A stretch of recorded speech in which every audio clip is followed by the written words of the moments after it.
Salam jumpa lagi teman-teman sekalian. Hari ini saya akan berbagi mengenai pelayanan kesehatan. Pelayanan kesehatan atau upaya kesehatan merupakan salah satu bagian dari sistem kesehatan yang sudah kita bicarakan pada video-video sebelumnya.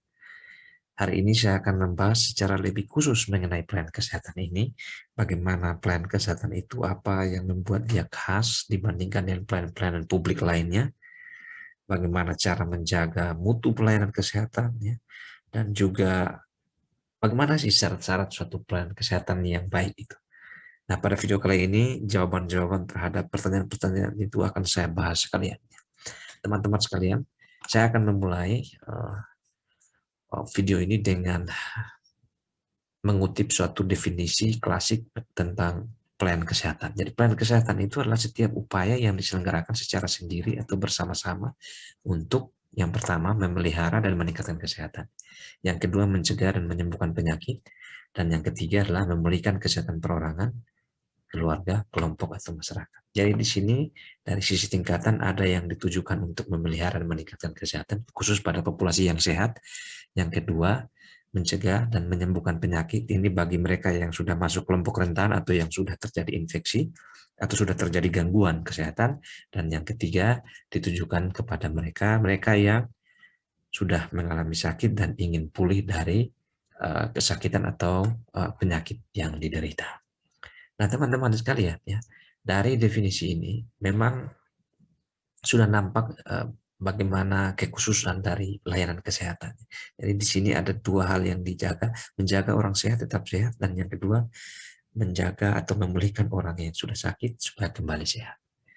Nah, tidak cukup dengan ini teman-teman sekalian, ya. Di sektor pelayanan kesehatan, ya, ada beberapa karakteristik yang khas yang memang dia tidak membuat pelayanan kesehatan menjadi sangat-sangat berbeda, tetapi dengan adanya karakteristik ini membuat pelayanan kesehatan itu sedikit menjadi unik, ya, atau sesuatu yang membuat pelayanan kesehatan itu tidak bisa diperlakukan sama seperti pelayanan-pelayanan publik yang lainnya. Nah, saya akan mencoba menjelaskan satu persatu secara singkat tentang karakteristik yang khas dalam pelayanan kesehatan ini. Nah, teman-teman nanti silakan mencari atau mendalaminya dengan browsing materi-materi di internet. Yang pertama soal ketidakpastian. Di pelayanan kesehatan ada dua hal yang membuat ketidakpastian ini sangat menjadi perhatian. Yang pertama, ketidakpastian dari sisi risiko sakit. Seseorang tidak pernah tahu kapan dia sakit. Nah, karena dia tidak pernah tahu kapan dia sakit, ada kemungkinan di masa datang dia akan mengalami penderitaan secara finansial karena dia harus bukan harus, ya, tapi besar kemungkinan akan memanfaatkan fasilitas kesehatan. Nah, karena dia tidak tahu kapan dia sakit, ya bisa saja dia sakit pada saat dia tidak memiliki sumber daya yang cukup. Nah, itu perlu ada asuransi. Gitu. Nah, ketidakpastian yang lain ketika dia berkunjung ke fasilitas kesehatan dan ingin mengkonsumsi suatu pelayanan kesehatan, dia juga tidak bisa memastikan. Termasuk tenaga kesehatan juga tidak bisa menjanjikan yang namanya kesembuhan. Bisa sembuh, kembali sehat seperti sedia kala, bisa juga sembuh dengan cacat, atau bisa jadi meninggal dunia. Tidak ada yang tahu. Ya. Jadi ini banyak ketidakpastian. Yang kedua ada eksternalitas. Ya. Eksternalitas ini sesuatu dampak negatif atau positif yang ditimbulkannya akibat dari suatu tindakan atau pelayanan kesehatan. Bukan saja ketika pelayanan kesehatan itu diberikan, tapi ketika pelayanan kesehatan tidak diberikan pun ada eksternalitasnya. Saya berikan contoh. Ketika dalam satu lingkungan ada kejadian penyakit tertentu dan beberapa tetangga di sekitar itu dilakukan vaksinasi misalnya, maka tetangga-tetangga atau orang-orang yang tidak mendapatkan vaksinasi akan terlindungi oleh sekian banyak orang yang sudah divaksinasi. Nah, ini upaya pelayanan kesehatan yang memiliki eksternalitas yang positif. Nah, sebaliknya ada eksternalitas yang negatif. Ketika misalnya ada wabah tertentu dan ada sebagian orang yang tidak melakukan tindakan pencegahan. Nah, gara-gara dia tidak melakukan tindakan pencegahan, akhirnya penularan penyakit ini menjadi semakin meluas. Ya, terjadilah eksternalitas yang negatif, ya, karena ketiadaan tindakan atau malah tidak melakukan yang seharusnya. Itu bisa menimbulkan eksternalitas yang negatif. Yang ketiga, dalam beberapa ketentuan perundang-undangan, sehat dan pelayanan kesehatan itu dianggap sebagai hak. Nah, karena sebagai hak, negara sebagai institusi yang memiliki kedaulatan, ya harus bisa menyediakan pelayanan kesehatan itu untuk memenuhi hak dari setiap warga negara. Ada kewajiban di sana, ya. Jadi tidak bisa diserahkan sepenuhnya hanya kepada kemampuan dia, apakah dia bisa mengakses atau tidak. Karena sehat juga merupakan hak, negara wajib untuk memberikan atau memenuhi hak dari setiap warga negara. Yang keempat, demand for healthcare adalah derived demand of health.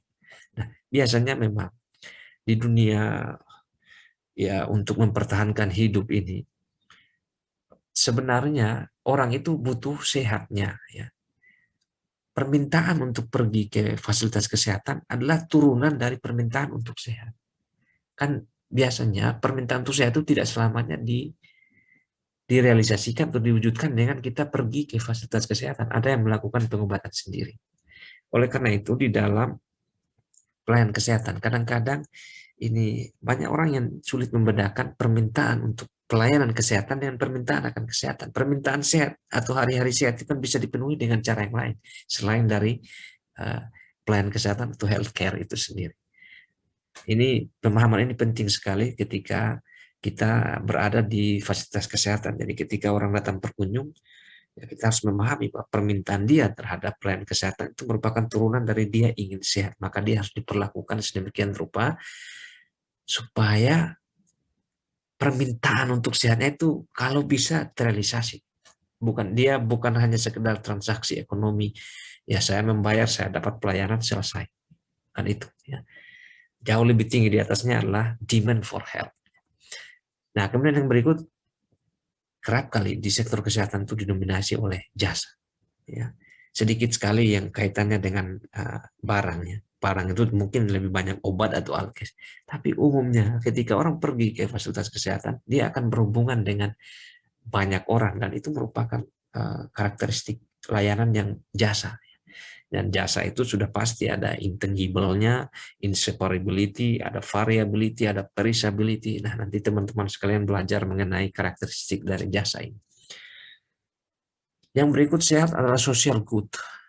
Jadi di pelayanan-pelayanan yang bukan medis, ya, sehat itu adalah social good. Ada upaya untuk memaksimalkan social benefit dari tindakan-tindakan atau upaya-upaya kesehatan masyarakat. Jadi yang diutamakan itu adalah social good. Karena semakin banyak orang sehat, maka itu punya manfaat sosial yang lebih baik. Itulah sebabnya teman-teman sekalian, public goods di bidang kesehatan itu, atau pelayanan publik yang ada di bidang kesehatan, biasanya dikontrol sepenuhnya oleh pemerintahnya. Karena untuk memaksimalkan social benefit ini. Yang berikut, mixed output consumption. Ya, ini kaitannya dengan pelayanan medis. Kita kalau misalnya berkunjung ke fasilitas kesehatan itu, kita mengkonsumsi pelayanan kesehatannya itu atau menggunakannya itu dalam banyak output atau keluaran yang bercampur, ya. Misalnya, ya, kita melakukan pemeriksaan, ya, pemeriksaan mungkin dilakukan oleh perawat atau oleh dokter, penegakan diagnosanya oleh dokter. Nah, setelah itu untuk mendukung diagnosa, kita harus menggunakan jasa laboratorium. Ketika misalnya dari laboratorium sudah memberikan hasil jasa, diagnosa sudah ditetapkan, ada perawatan. Nah, dengan berhubungan dengan tenaga yang lain lagi.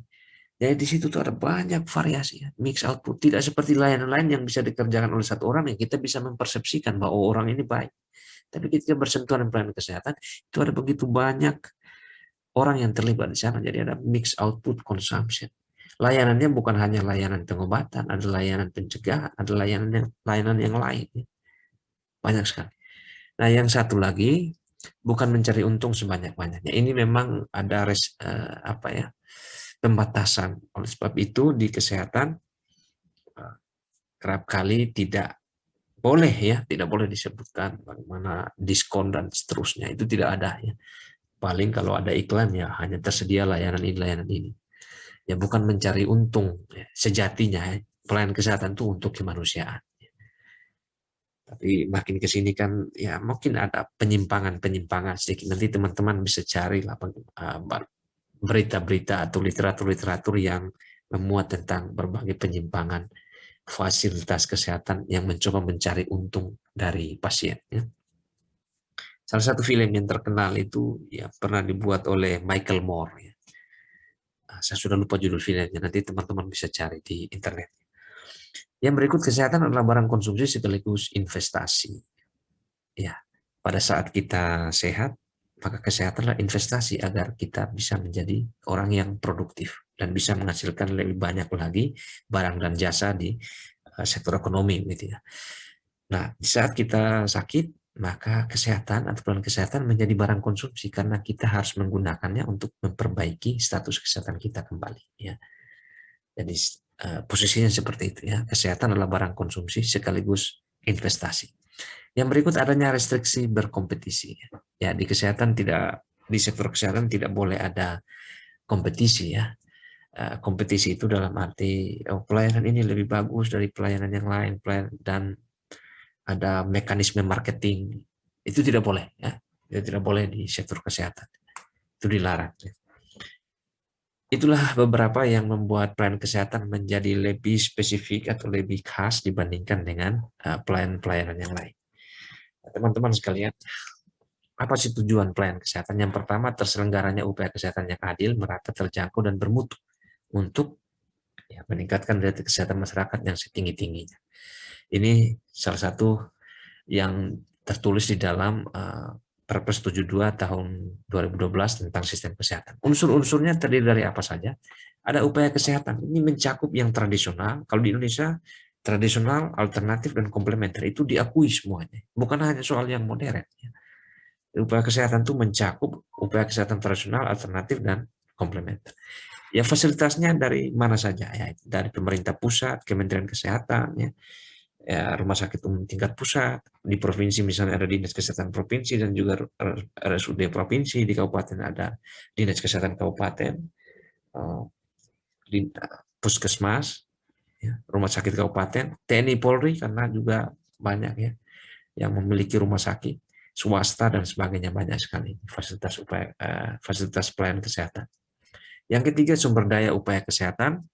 Ini juga masuk menjadi bagian dari salah satu subsistem non pelayanan kesehatan. Dan yang keempat, ada pembinaan pengawasan upaya kesehatan dari kalangan profesi dan pemerintah. Kita tahu di pelayanan kesehatan itu kan ada banyak profesi ya.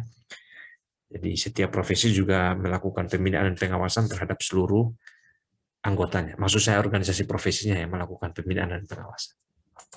Nah, teman-teman sekalian, pelayanan kesehatan itu apa-apa saja ya. Saya akan mencoba menguraikan secara singkat ya mengenai pelayanan kuratif dan rehabilitatif ya yang dianggap sebagai ya, pelayanan UKP sekarang ya, atau upaya kesehatan perorangan. Ya.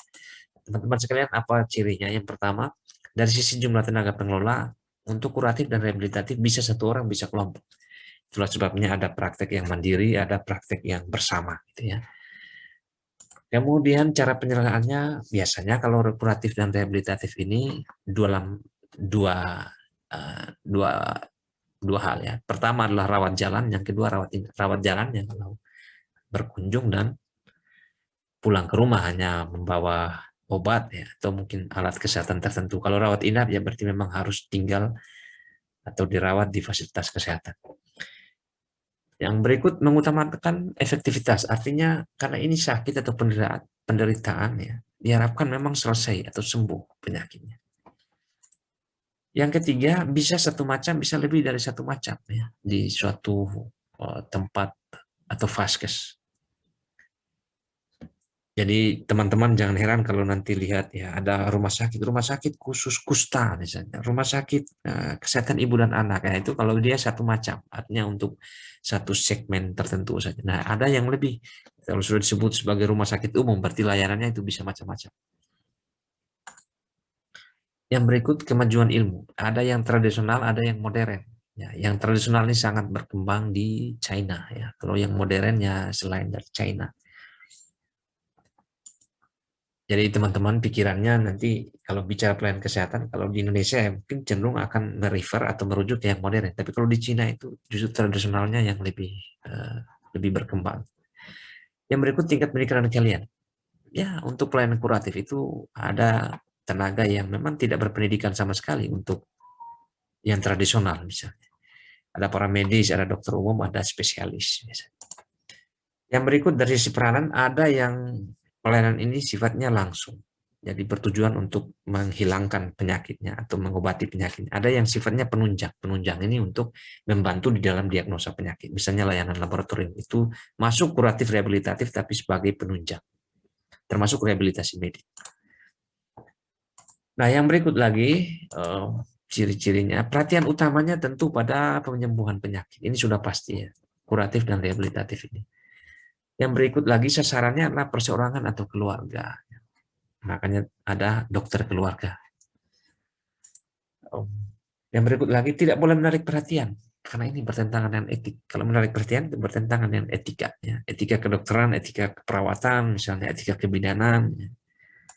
Etika medis. Terikat dengan ketentuan undang-undang dan terkait dengan etika profesi medis. Ya, setiap profesi sekarang kan sudah punya undang-undang. Teman-teman bisa browsing sendiri ya di internet. Yang berikut penghasilannya sudah pasti dari imbal jasa. Itulah sebabnya maka ada jasa medis ya dari pelayanan-pelayanan yang diberikan. Yang berikut bertanggung jawab pada kesehatan pasien. Karena layanannya ditujukan kepada individu atau kelompok tertentu, maka memang tanggung jawabnya pada kesehatan pasien. Karena ini mengurusi orang yang sudah sakit gitu ya. Yang berikut bisa monopoli, bisa juga tidak monopoli. Monopoli itu misalnya monopoli pemerintah di kabupaten-kabupaten yang tidak ada swastanya, ya berarti pemerintah memonopoli pelayanan kesehatan. Bisa juga tidak monopoli kalau di tempat itu sudah berkembang rumah sakit atau klinik-klinik yang dimiliki oleh swasta. Yang berikut teman-teman sekalian adalah pelayanan promotif preventif yang merupakan kebalikan dari pelayanan kuratif rehabilitatif. Nah, seperti apa karakteristiknya? Yang pertama, tujuan utamanya meningkatkan kesehatan dan mencegah penyakit. Jadi ini pasti untuk orang sehat. Sasaran utamanya suatu masyarakat. Jadi ini komunitas di suatu wilayah. Jadi pasien dari pelayanan promotif preventif itu bukan individu atau kelompok kecil individu. Tapi pasiennya adalah masyarakat yang punya suatu wilayah. Jadi ini beda memang ya. Sehingga orang-orang yang bekerja di pelayanan promotif preventif itu sebenarnya tidak ada di dalam gedung. Tidak ada dalam gedung puskesmas, tidak ada dalam gedung rumah sakit. Dia itu bekerja untuk memastikan kondisi populasi di suatu masyarakat atau wilayah itu sehat. Dia juga menggalang potensi masyarakat dan swasta karena pelaksanaannya bukan sendiri-sendiri seperti di pelayanan kuratif rehabilitatif, tapi pelaksanaan ini bersama-sama ya, dalam suatu komunitas, dalam suatu organisasi masyarakat. Jadi harus digalang potensi ini untuk menyelesaikan masalahnya sendiri. Yang ketiga, nah ini kalau di puskesmas, kalau di Indonesia itu dikembangkan yang namanya UKB, upaya kesehatan bersumber daya masyarakat. Yang kita lihat dari posyandu, desa siaga dan sebagainya. Itu bentuk-bentuk dari apa ya? Perpanjangan tangan dari kemandirian masyarakat dalam pelayanan promotif preventif. Kemudian tenaga ahlinya sudah pasti ahli kesehatan masyarakat dan ini gabungan dari multidisiplin. Ya. Yang tidak bisa kerja sendiri, harus bekerja dengan orang lain. Yang berikut lagi, perhatian utamanya ditujukan pada kegiatan promosi dan pencegahan, ini sudah pasti, karena menjaga orang sehat tetap sehat. Sasaran utamanya masyarakat melalui pengorganisasian, ini juga sudah pasti. Karena itu yang tenaga ahli Kesmas tidak pernah bekerja di dalam seperti orang-orang di bagian medis yang bekerjanya individu, pekerjaannya dalam organisasi, melalui pengorganisasian masyarakat. Dan dia itu kerjanya di masyarakat, bukan kerja di dalam gedung yang melayani loket atau melayani pasien di dalam ruangan, bukan itu. Mengutamakan efisiensi. Jadi prinsip di dalam promotif preventif bukan berarti efektivitas tidak diperhatikan, tetapi sedapat mungkin karena sumber daya kita terbatas, maka ada penghematan di sana. Kita memilih intervensi-intervensi yang cost efektif, yang murah tetapi memiliki dampak yang luar biasa bagi peningkatan kesehatan masyarakat. Yang berikut, bekerja dengan dukungan undang-undang. Karena ini bekerja dengan banyak orang, butuh dukungan regulasi, dukungan undang-undang, termasuk peraturan desa kalau di tingkat desa, peraturan bupati misalnya di tingkat kabupaten kota. Nah, itu bekerja dengan dukungan undang-undang atau perda gitu ya. Karena kerjanya ini bukan kerja melayani satu orang, melayani satu wilayah. Nah, yang ciri yang lain lagi, ya tentu karena ini bekerjanya public goods. Di public goods itu teman-teman bisa search di internet. Penghasilan pelaksananya itu harus dari gaji pemerintah atau pembiayaan bersama masyarakat. Tidak bisa diserahkan melalui mekanisme imbal jasa seperti dokter, bidan, atau perawat. Tidak bisa. Tidak bisa ditagih, oh ini jasa pelayanan seperti di rumah sakit atau di tenaga-tenaga medis di puskesmas.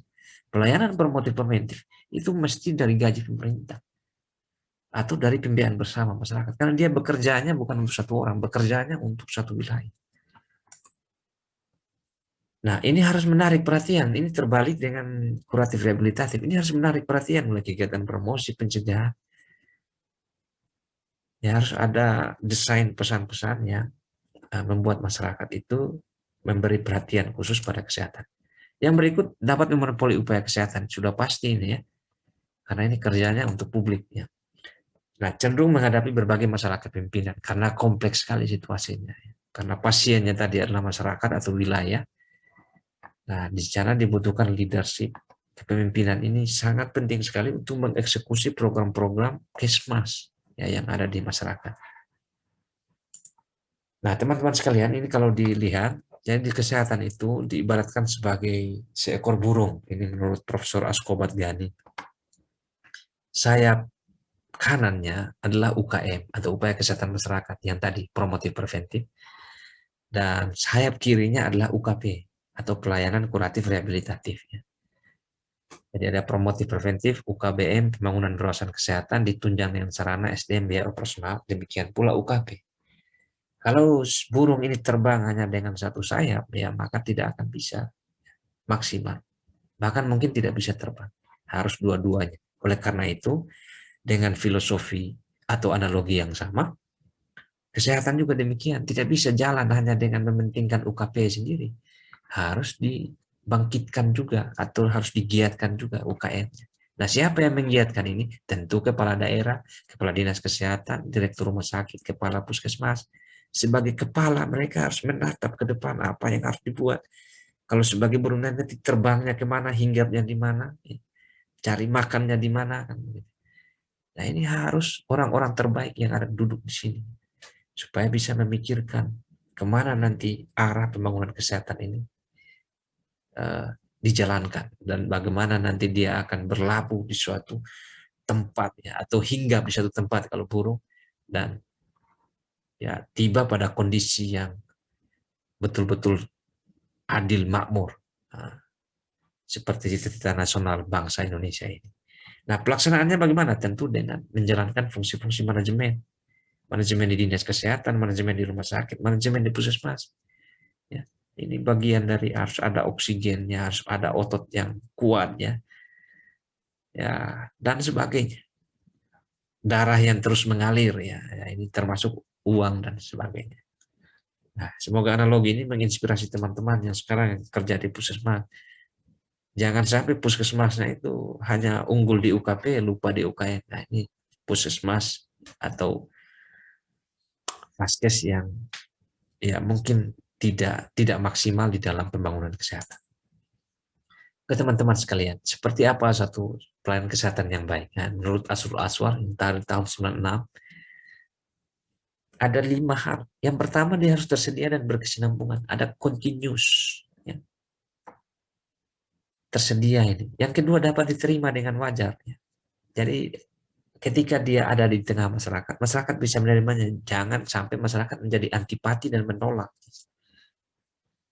Yang ketiga, mudah dicapai, accessible dari sisi jarak, bisa dijangkau. Memang tantangan kita sekarang banyak vaskes yang tidak bisa dijangkau. Jadi di pelosok-pelosok sana memang belum memenuhi syarat pokok pelayanan kesehatan yang baik. Yang ketiga, mudah dijangkau dari sisi tarif ya, atau keuangan. Jadi ada apa? Affordable price di sana. Ya. Kemudian yang terakhir ya harus bermutu, kualitasnya harus bagus. Nah, ini kira-kira 5. Nah, silakan teman-teman memeriksa di daerah masing-masing apakah syarat pokok pelayanan kesehatan yang baik ini sudah terpenuhi atau tidak selama ini. Kalau tidak terpenuhi, coba dikaji mengapa hal-hal seperti ini belum dicapai juga. Ya.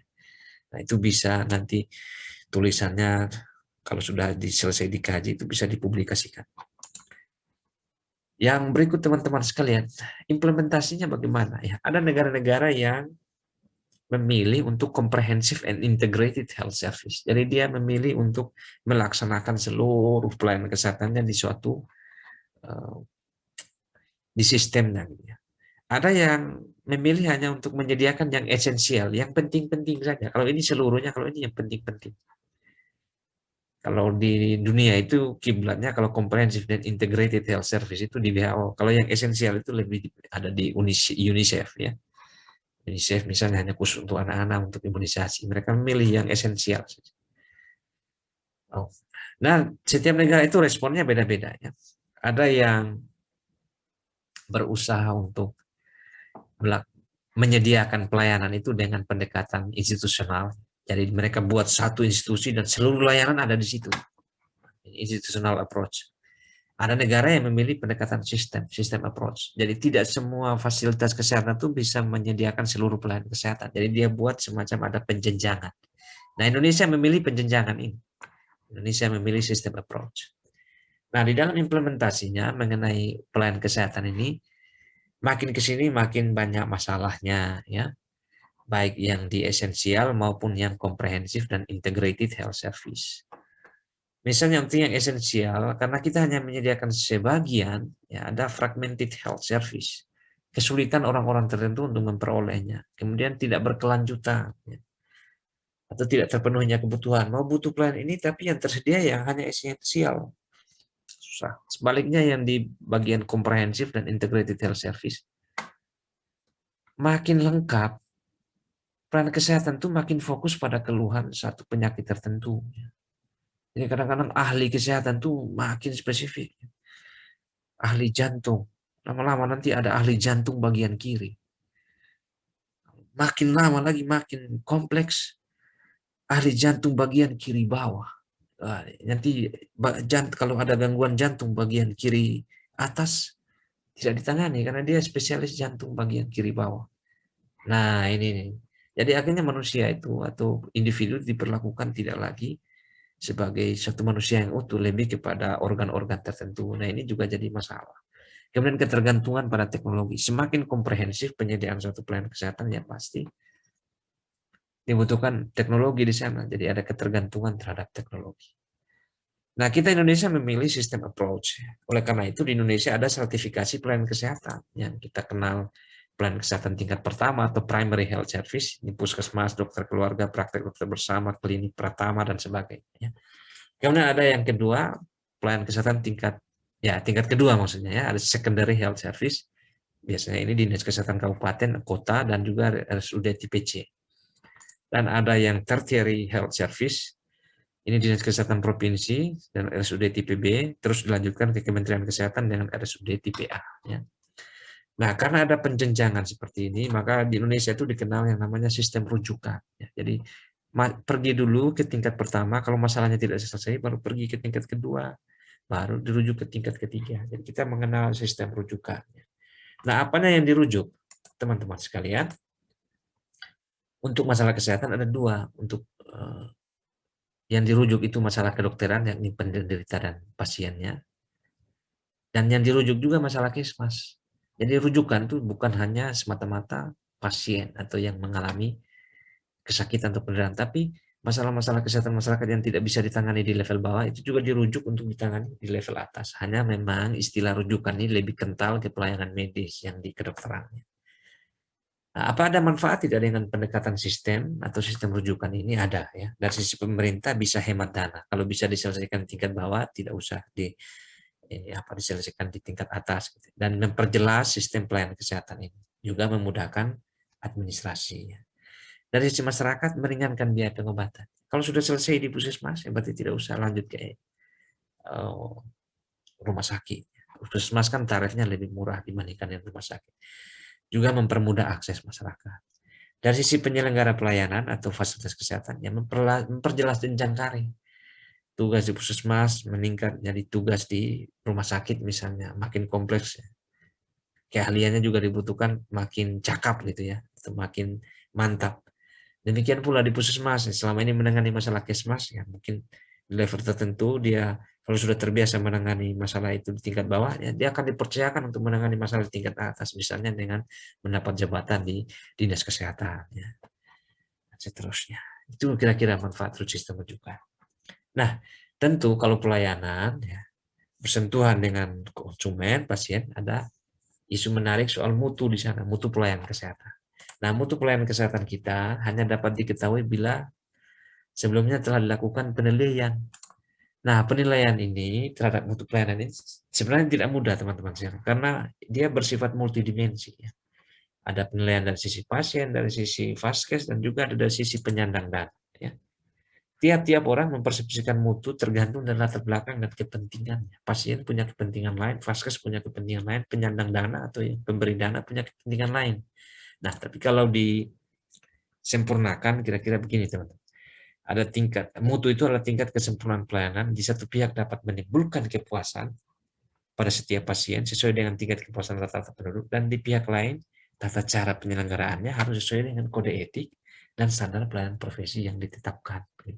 Jadi mutu ini mencakup kepuasan pasien dan juga kepatuhan terhadap kode etik atau standar pelayanan.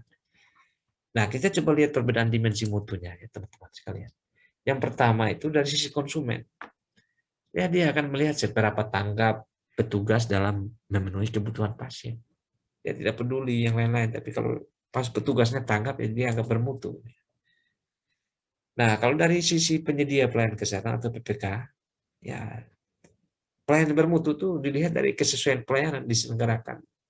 Itu sesuai dengan ilmu dan teknologi yang terkini atau tidak, dan sesuai dengan standar profesi atau tidak. Itu dari sisi penyedia pelayanan kesehatan. Nah, dari sisi penyandang dana, ya pelayanan kesehatan yang bermutu itu kalau ada pemakaian yang wajar, tidak korup, betul-betul efisien di dalam penggunaan. Nah, itu dari sisi penyedia penyandang dana. Jadi ya ada beda-beda. Kalau kita tanya mutu pelayanan kesehatannya itu seperti apa, beda-beda perspektif. Ini perlu disadari oleh semua yang punya kepentingan di sektor kesehatan. Kalau bicara tentang mutu yang mana dulu? Mutu dari sisi pasien atau konsumen, mutu dari sisi penyedia pelayanan, atau mutu dari sisi penyandang dana pelayanan. Nah, pasti ada perbaikan ya, dari waktu ke waktu untuk mutu. Nah, sasaran perbaikan mutu pelayanan kesehatan itu dan dalam pendekatan sistem ya kurang lebih seperti ini, teman-teman sekalian. Jadi ada perbaikan di sisi input dengan melakukan standarisasi input. Kemudian ada perbaikan dari sisi proses dengan membuat standar tindakan medis dan standar tindakan kesmas. Kemudian di sini untuk output, outcome, dan impact ada standar of performance, ada standar kinerjanya, baik kinerja di level output, di level outcome, maupun di level impact. Nah, untuk memperbaiki lingkungan di mana organisasi yang menyediakan pelayanan ini ada atau berjalan ya, maka perlu ada perubahan kebijakan oleh pemerintah, ya, perubahan struktur organisasi atau perubahan di dalam pengelolaan manajemen. Yang berikut adalah bentuk-bentuk program menjaga mutu di pelayanan kesehatan ya. Jadi ada program-program yang menjaga mutu dari sisi input dan lingkungan. Ini disebut sebagai prospective quality assurance. Melalui apa? Standarisasi, lisensi atau perizinan, sertifikasi, dan akreditasi. Ini program menjaga mutu dari sisi input dan juga perbaikan lingkungan. Lingkungan organisasi maksudnya, bukan lingkungan fisik. Yang kedua, program menjaga mutu dari sisi proses. Ada ada kesalahan tulisan. Concurrent quality assurance. Ya.